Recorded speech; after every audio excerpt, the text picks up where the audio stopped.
Diabari picnic চলছে। ভাই বারাদার গেলে পিকনিক করতেছি। হাঁসের মাংস দিয়া, শীতের মধ্যে হাঁসের মাংস সেই মজা লাগে। এই জন্য আমরা ভাই বারাদার সব লইয়া ডিয়াবাড়ি মাঝখানে পাক করছি।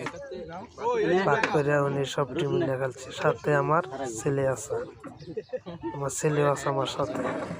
এখানে অনেক মজা হইতেছে ভাই, অনেক টেস্ট। জানেন কিভাবে খাইতেছে? একজনে মনে হয় খাইতেছে বাসায় খাই নাই 7 দিন ধরে।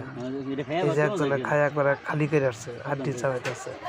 এই হলো রাসেল, রাসেলের মাথা দেখা যায়, সব খাইতেছে। আমাদের এই যে আমার ছেলে, আমি খাইতেছি আমার ডেকজার সামনে। সবাই খাইতেছে, হুমায়ুন, সবাই খাইতেছে। আমরা খাইতেছি আর অনেক মজা করতেছি, হাসতেছি। হাঁসের মাংস তো ভাই বুঝেনি। হানিফের কম হয়ে গেছে না?